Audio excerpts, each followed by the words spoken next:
실제로 이번에 시험의 통계를 보면은 그 행정법 같은 경우는 이제 최상위권이랑 뭐 그렇지 않은 쪽이랑 2, 30점의 차이가 난단 말이에요. 저도 이제 시험 끝나자마자 저도 이제 하고 싶은 일들이 있었는데 시험 날부터 이제 모든 계획을 수정하고 이제 그 이 강의랑 이 책을 준비를 했고요. 왜냐하면은 뭐 이렇게 이론적인 걸 가지고 어렵게 냈다가는 그건 100% 객관식 시험에서 출제 시비가 걸려요. 그래서 어렵게 내려면은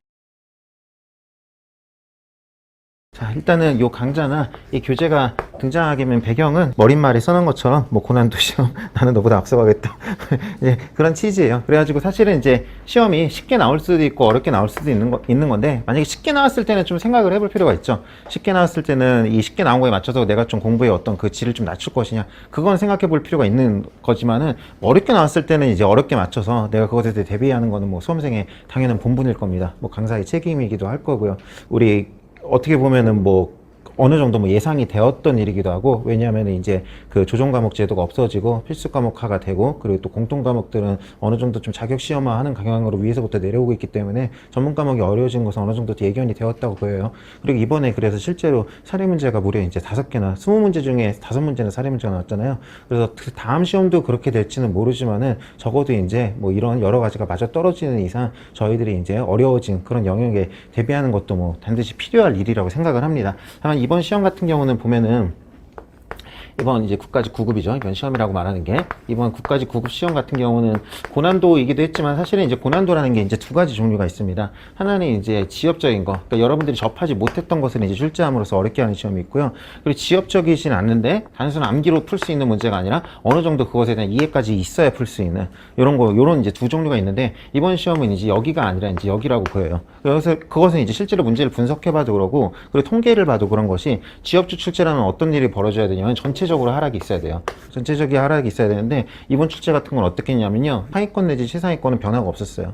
여기는 그대로 있었고, 여기 이제 뭐 한 상중이나 상하 요 영역, 여기 다 같이 붙어 있었던, 여기서 하락이, 여기서 낙폭이 생겨났어요. 그것만 봐도 이제 어떤 이걸 알 수 있는 거죠. 그래서 이런 시험은 이제 우리한테는 조금 잔인하긴 하지만은 여하튼 간에 변별력을 낸 좋은 시험이라고 볼 수 있는 건 맞아요.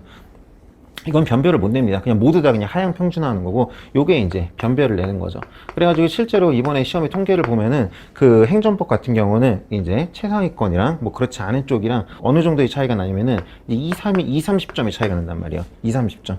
100점 만점에 2, 30점이 나는데, 이번에 이제 좀 변별력이 낮았던 뭐 그런 과목들 같은 경우는 심지어 다 맞은 사람이 너무 많아서 뭐 그 합격자 수보다 다 맞은 수가 더 많은 뭐 그런 경우까지 있을 정도로, 뭐 진짜 잘 봐줘야 10점 아니면 뭐 5점 요 정도밖에 변별을 못 내냈어요.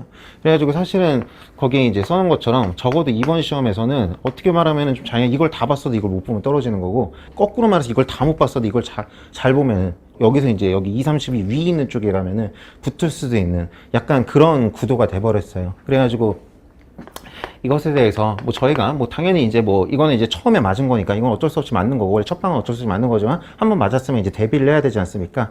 그래가지고 요거에 대한 뭐 대비책이, 저도 이제 시험 끝나자마자 저도 이제 하고 싶은 일들이 있었는데 시험 날부터 이제 모든 계획을 수정하고 이제 그 이 강의랑 이 책을 준비를 했고요. 뭐 생각한 거는 뭐 그거예요. 사실은 이제 이해를 묻는 문제는요, 언제나 나올 수 있는 것은 판례예요, 판례. 예. 왜냐하면은 뭐 이렇게 이론적인 걸 가지고 어렵게 냈다가는 그건 100% 객관식 시험에서 출제 시비가 걸려요. 그래서 어렵게 내려면은, 그러니까 기존에는 판례의 결론을 내는 문제가 됐다면은 이제는 판례가 밝힌 이유를 알고 있느냐도 내는 거예요. 그렇기 때문에 우리가 요 판례, 이 내용을 묻는 문제, 판례 이유를 묻는 문제에 대비할 수 있는 것은 당연히 사례 문제예요. 당연히 사례 문제.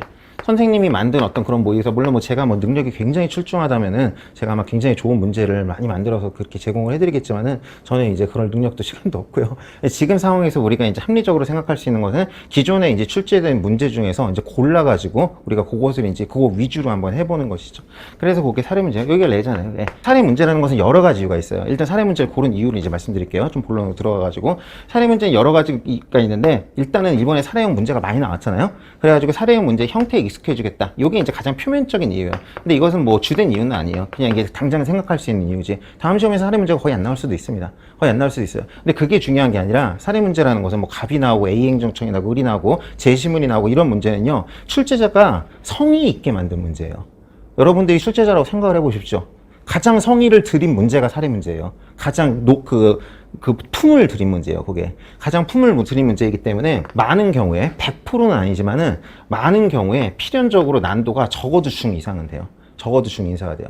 그래서 난도라는 것은 사람마다 조금 다를 수도 있지만은 적어도 사례 문제라면 성의가 들어가는 난도가 이제 어느 정도 있는 그런 문제예요. 그래서 사례 문제가 다 그렇고 사례 문제가 아닌 문제가 다 아닌 건 아니지만 또 사례 문제는요, 많은 경우에 어느 정도 이해를 다른 문제보다는 물어보고 있는 문제이기도 해요. 그래서 꼭 사례형 자체에 대비한다, 이렇게 단순한 차원의 얘기가 아니라요, 우리가 이제 생각할 수 있는 이 시험에 맞춰서 고난도 이해 시험에 맞춰서 난도가 있고 이해를 물을 수 있는 그것에 가장 적당한 샘플은 이제 사례 문제라는 거죠.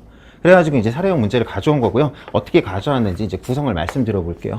구성을 말씀드려 보면은 저희가 일단은 뭐 이것은 필수예요, 필수. 이것은 이제 우리가 이제 보시는 여기 이제 계시는 분들은 아마도 지방직 9급이나 아니 6월에 있을 지방직 9급 혹은 7월에 있을 공무원 시험 아니면 10월에 있을 7급 시험들 국가직이나 지방직 그런 것들을 이제 생각하고 계실 겁니다. 아니면은 뭐 인강에서는 시점은 다르겠지만은 아무튼 어느 정도 기본과 기출을 하시고 고난도 대비를 하고 싶은 그런 시점에 계신 분들일 거예요. 그래서 우리가 근데 그 시점에서 필수해야 될 건 당연히 이제 대표 시행처의 대표 기출 문제입니다. 당연히 국가직 그리고 지방직의 9급과 7급 문제, 이건 뭐 당연하죠. 여러분들도 이미 이제 많이 하셨을 것이고요. 그래가지고 여기서의 5개년치 사례 문제는 다 가져왔어요. 그냥 한 문제도 빠짐이 없이. 그리고 사례랑 비슷하게 생긴 것도 그냥 다 가져왔어요. 다 가져왔고, 그래서 그게 몇 개냐면요, 여기 이제 국가 지방 9급 요거는 이제 31개예요. 그리고 여기 국가 지방 7급 요거는 몇 개냐면 이제 10개입니다. 요거 10개고요. 그리고 요거는 이제 뭐 반드시 하는 거죠. 요거 반드시 하는 거고, 그 다음에 이제 하나 플러스 하는 거. 국회8입니다. 국회8. 공무원 시험에서는 그래도 가장 이제 어렵다고 나와 있는, 그래서 국회8. 이것도 역시 5개년치 다 가져왔습니다. 하나도 안 빼놓고. 하나도 안 빼놓고 가져갔고요. 문제 수는 그렇게 많지 않더라고요. 10개예요, 10개. 1년에 이제 평균 2개 정도씩 해가지고. 여기 10개고요. 그리고요, 여기 이제 2 플러스. 또 했어요. 이건 뭐냐면은 이제 객관식 행정법 시험에서는 이거보다 어렵게 나오잖아요. 그리고 이제 이게 말하자면 이제 우리 시험이 어려워진다면 이렇게 될 거기도 해요. 이게 여러 가지 의미가 있는 게 이게 객관식 시험이 없어집니다, 이제. 없어져요. 그러면 여기 이제 그동안 못 써먹은 문제를 어디다 쓸 거냐면 여기다 갖다 써먹을 가능성이 많아요. 예. 그렇기 때문에 요것도 이제 말하자면 이 시험을 어렵게 한다면 요렇게 갈 가능성이 많아요. 제가 이제 머릿말에도 상세하게 써놨는데 이 시험이랑 이 시험은요, 출제되는 재료는 똑같아요. 똑같은 판례가 나와요. 똑같은 판례가 나오는데 요건 다른 게 지문이 길고 이해를 물어요. 그러려고 노력을 하는 문제가 나와요. 그게 결국 뭐냐면 이번 시험이에요. 길게 나오고 이해를 물으려고 노력하는 문제. 그래서 그것에 대해서 이게 어떻게 보면은 최종 진화형이 요거라고 할 수 있어요. 다만 이것은 모든 문제를 푸는 것은 우리한테 부적절하고요. 이거 두 개, 여기까지는 모든 문제를 가져왔지만은 여기서는 모든 문제를 가져오진 않고 제가 5년에서 선별을 했습니다. 그래가지고 우리 시험과 좀 맞닿는 부분이 맞는 문제들이요. 그래가지고 요것도 10문제 가져왔어요. 1년에 이제 2개 정도씩 해가지고. 그래가지고 다 더해보시면은, 죄송합니다. 31개 아니라 21개입니다. 예, 다 더해보시면은 51문제가 됩니다. 51문제가 돼요. 그래가지고 말하자면은 이게 51개면 우리가 3회 하니까 한 해에 이제 17문제씩 하면 되겠죠. 한 해에 이제 17문제씩 하면 될 거예요. 그래서 말하자면 이제 동형 모의고사 한 3회치 정도? 동형 모의고사 3회치인데 그게 이제 고난도 사례로만 구성된 동형 모의고사 3회치 정도 되는 거죠. 그래서 요 정도면은 여러분들이 이제 고난도 대비에 이제 충분하실 거라고 그렇게 생각을 하고요. 그래서 이제 교재랑 강의 같은 경우도 통상의 기출 강의랑은 조금 다르게 할 거예요. 그래서 교재에 대해 말씀드리면 그것이 그 강의에 대한 설명이 될 것이기 때문에 교재를 한번 들어가 볼게요. 교재를 한번 들어가 보시면은 거기 이제 머릿말 한번 봐보세요. 그 얘기 하나 좀 드릴게요. 여기 이제 5개년을 가져오는데 5개년도 최대한 최신으로 가져왔어요. 그래가지고 기본적으로는 5개년이라는 게 17년도부터 21년도 시험 7, 8, 9, 10, 11 이렇게 되지만은 그중에서 올해 시험이 이미 치러진 게 있습니다. 올해 시험이 치러진 게 뭐냐면은 4월 2일에 치러진 국가직 9급이랑 4월 23일에 치러진 국회 8급이에요. 요거 두 개는 다 가져왔어요. 요거 같은 경우는 이제 국가직 9급이나 국회 8급은 22년이 기준이에요. 네, 그래가지고 그냥 생각할 수 있는 최신 5개년은 다 가져온 거니까 그렇게 생각하시면 되고요. 그 다음에 이제 거기 구성요소 거기로 가보세요. 거기 머릿말이 구성요소 가보면은 이런 말 저런 말 써놨는데 그 얘기가 이제 말하자면은 저 장을 넘겨서 머릿말을 넘어가 보면 교재 구성이라고 나올 겁니다. 교재 구성이라는 페이지 나오시죠? 거기 보시면은 이제 그게 이제 좀 특색이라고 할 수 있어요. 그래서 여러분들도 이제 앞으로 제가 이제 수업 때도 이제 하면서 해드리겠지만은 스스로 복습하실 때도 항상 보시면은 문제를 읽고서는 스스로 풀어보신 다음에 여기 있는 요소들을 잘 활용해 보세요. 이제 왼쪽에 문제 바로 옆에 문제 왼쪽에 보시면 선지 분석이라고 있을 거예요. 이게 뭐냐면 출제 단원입니다. 그 종전에 이제 그 행정법을 이제 뭐 다른 과목처럼 뭐 고려시대에서 나왔다, 뭐 조선시대에서 나왔다 이렇게 하는 건 적합하지 않아요. 이게 행정법이라는 것은 실제 현실에서 발생한 일을 판례로 풀어낸 것이기 때문에 우리 교과서처럼 어느 단원에서 사건이 벌어지지 않아요. 사람이 한 일에 대해서 판례가 나온 거기 때문에 그냥 여러 단원에 걸쳐서 나와요. 그렇기 때문에 선지마다 단원을 부여한 게 맞고요. 그래가지고 이렇게 선지마다 단원이 부여가 돼 있어요. 그리고 옛날에 이제 제 기출문제집은 선지마다 대단원까지만 했었는데 이번엔 소단원까지 갔어요. 예를 들어서 보시면 지금 1번 선지 같은 경우는 행정심판에 대한 조문 테마에서 나온 거예요. 근데 그 중에서도 관할에서 나온 거예요. 이렇게 한 단계가 더 나갔어요. 이번 같은 경우는 행정심판 임의주의인데 원칙적으로 임의주의지만 예외적으로 필요주의가 되고 근데 예외의 예외로 또 안 거쳐서 되는 경우가 있어요. 그 중에서도 원칙적으로 임의적이란 걸 물어본 거예요. 그 다음에 3번과 4번 지문은 같은 데서 출제됐습니다. 모두 다 행정규칙에서 출제가 됐고요. 근데 그 행정규칙 안에서도 법규명령 형식 행정규칙이라는 테마에서 나왔다는 거예요. 이런 식으로 나왔기 때문에 여러분들이 문제를 보고 잘 모르겠으면 이렇게 하는 것도 방법입니다. 바로 답을 보기보다는 옆에 선지분석을 보고 이 단원이 이거구나. 그럼 말하자면 이제 20개 중에 이제 몇 개 팁을 준 거죠. 그럼 그거 가지고 한 번 더 생각해 볼 수도 있을 거예요. 그런 식으로 이건 여러분들 이제 활용하시면 됩니다. 그렇게 하시고요. 그리고 이제 그 아래로 내려가 보시면요. 문제 아래에 이제 스토리 해설이라고 있을 거예요. 반대로 문제 우측 다음 면에 보시면 그냥 해설이라고 있을 거예요. 여기 그냥 해설 부분이 여러분들이 기존에 이제 기출문제집에서 봤던 그런 해설이에요. 그래가지고 그 우측부터 보시면 이제 뭐 조문 나오고 그리고 뭐 관련 판례 나오고 그리고 이제 몇 마디 그것에 대한 부연 설명 플러스 해설 선생님이 이제 필요한 경우에 말한 플러스 해설 그렇게 나오고요. 그게 이제 보통의 어떤 기출문제집에 있는 그 형태고요. 다시 이제 문제 하단으로 가보시면 거기 이제 스토리 해설은 제가 이제 각색한 해설이에요. 그래가지고 이런 문제들에 대해서 단편적으로 이렇게 조문을 제시하고 거기에 해당 모sul 찍고 이런 게 이제 옛날에 암기식 시험에서는 뭐 이 정도로도 충분했다고 볼 수 있지만은 지금처럼 뭐가 나올지 모릅니다. 우리 뭐 국어 지문으로 어떤 비문학이 나올지 모르잖아요. 그것과 마찬가지로 이제는 행정법도 그 판례가 나온다는 건 아는데 그 판례를 어떤 식으로 물어볼지 모르는 거예요. 어떤 식으로 물어볼지 모르기 때문에 모든 경우의 수를 대비한다기보다도 그 판례를 잘 이해하는 게 중요하겠죠. 그렇게 이제 변형돼도 맞출 수 있기 때문에 그래가지고 그것을 잘 이해시키겠다는 생각으로 제가 거기 스토리 해설이라는 것을 마치 이제 강의를 하듯이 거기 써놓은 거예요. 그냥 거기 있는 건 다 제가 쓰는 말입니다. 그래서 뭐 아는 만큼 보이는 굉장히 좋은 사례 문제는 제가 이렇게 이제 평을 한 다음에 뭐 어쩌고저쩌고 나오죠. 나오면서 보면은 거기 이제 첨자가 붙어 있을 거예요. 1번, 2번, 3번, 4번 이렇게 순서들이 붙어 있을 거예요. 요게 뭐냐면은 요 제시문이 요 스토리에서 어떤 위치를 차지하는지를 알려드리는 거예요. 그래서 요게 일종의 이제 강의가 될 것입니다. 글로 하는 강의가 될 거예요. 지금 같은 경우는 마침 맞아떨어가지고 1, 2, 3, 4번 순서로 나왔지만은 그렇게 1, 2, 3, 4번 순서가 아닌 경우도 많이 있을 거예요. 요것을 스토리에 맞게 배열하려면은 그렇게 되어 있고요. 그 다음에 이제 왼쪽 부분에 날개 부분을 보시면은 거기 보시면 이제 사례 지수라는 게 있습니다. 사례 지수라는 게 뭐냐면은 여러분들이 시간이 없는 분들도 있을 수 있기 때문에 선택하시라고 그리고 또 정보를 제공해 드린다는 목적에서 제가 나눠놓은 거예요. 그래서 사례 지수가 상인 건 뭐냐면요. 이것은 정말 세상 어디 내나 사례 지수, 사례 문제가 맞다. 이런 거예요. 반면에 사례 지수가 하인 거는 이것은 사례 문제의 형식은 취했지만은 솔직히 일반적 사지선도의 문제와 별반 뭐 다르다고 좀 보기는 어렵다. 그런 것도 있는 게 맞아요. 아까 전에 제가 여기다 내려올 때는 사례라고 볼 수 있는 가장 넓은 범위에서 다 가져온 거예요. 그래서 솔직히 이거는 말만 사례지 사지선생이랑 똑같은 거 아니에요? 그런 것도 일단 가져왔어요. 그거 가져오고 대신 하를 부여한 거예요. 그래서 여러분들이 이제 필요에 따라서 난 상만 볼래? 아니면 뭐 이번에도 그냥 중만 볼래? 아니면 뭐 다 볼래? 그건 이제 여러분들이 이제 선택하실 수 있을 겁니다. 상중하를 나오는 기준은 문제 중에 이제 제시문을 전혀 안 보고 1, 2, 3, 4만 봐도 답이 나오는 게 있습니다. 그런 건 사실 이제 사례 문제로 하기 좀 어렵겠죠. 네, 그런 것도 고려를 했고, 그리고 또 하나의 문제가 한 판례의 전체 스토리, 판례 하나 가지고 한 문제가 통으로 나오는 경우도 있어요. 그런 경우들은 뭐 예를 들어 보면은 우리 이제 그 제공해드린 그 자료, 우리 교재 51쪽을 한번 봐보세요.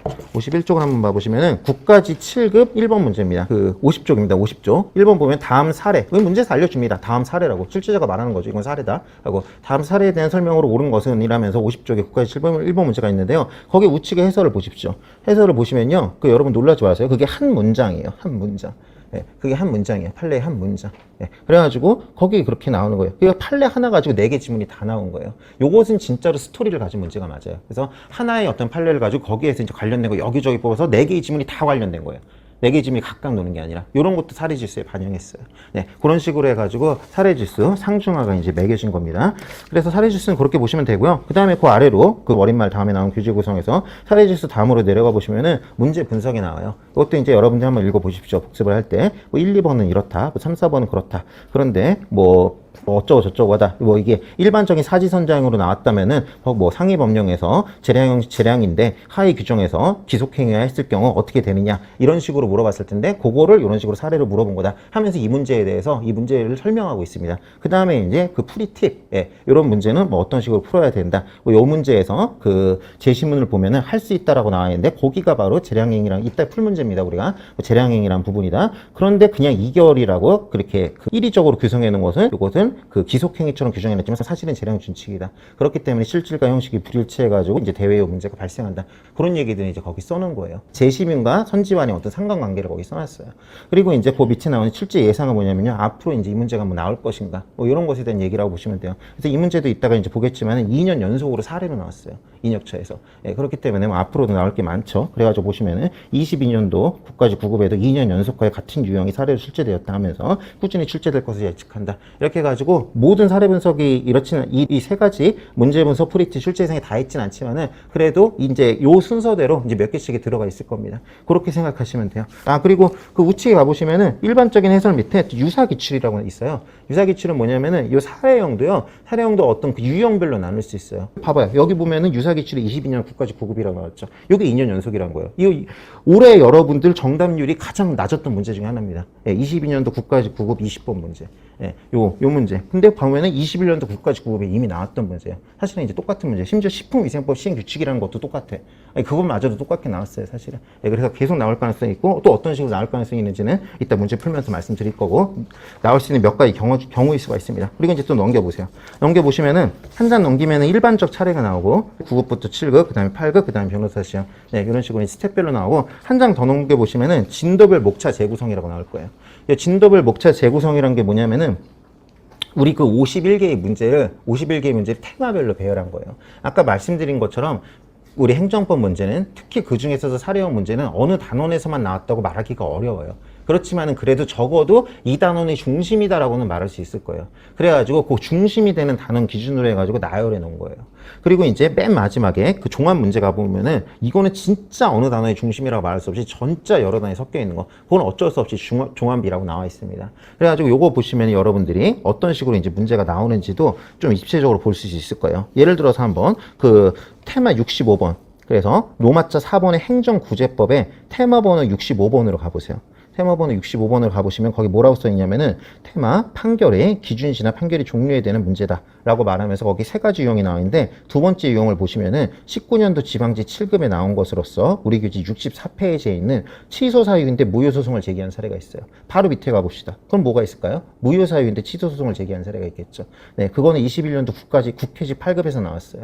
그것은 이제 80페이지에 있을 겁니다. 그래서 이것은 시행처 순서로 돼 있지만은 여러분들이 진도별 순서로 유사한 사례 문제를 풀어보고 싶다면은 요 목차를 활용하시면은 여기저기 왔다 갔다 하면서 비슷한 걸 풀어보실 수 있을 겁니다. 예를 들어서 지금 52번 테마로 가보세요. 행정구제법의 제일 위에 있는 52번 테마에 가보시면은 대상적격, 처분성이 나오면서 제일 처음에 유리한 변경, 그리고 두 번째는 감액 처분, 다 변경 처분 관련이죠. 근데 하나는 뭐 그 피고 적격까지 엮여 있는 문제, 이런 식으로 이제 관련된 문제를 찾을 수 있을 거예요. 그리고 대상 적격에서 세 번째 보면은 공법상 계약을 해지한 거예요. 근데 그 밑에 보면 또 공법상 계약을 해지한 거예요. 그런데 위에 있는 거는 뭐냐면은 공법상 계약의 해지가 처분에 해당하는 사례이고요. 두 번째는 공법상 계약의 해지가 대증지위의 이사표시에 불과한 사례예요. 이런 식으로 여러분들이 이 진도별 목차를 활용하면서 이거 비슷한 문제도 풀어보고 싶은데 하면은 이런 식으로 써먹을 수 있을 겁니다. 이해되시겠죠? 자, 그러면은 강의도 이제 이런 식으로 기존의 기출 강의보다는 조금 더 설명에 힘을 줘서 할 생각입니다. 조금 더 상세하게 해가지고 아주 초보이신 분이나 또 아주 이제 어느 정도 수준이 되시는 분이나 다 조금씩 얻어갈 수 있게 상세하면서도 고난도로 그렇게 한번 진행해 보겠습니다. 쉬운 행정법 허발못을 법잘알로 쉬운 행정법 외계어를 급식어로 쉬운 행정법 교보도 데리고 간다 씹어 먹여주는 강사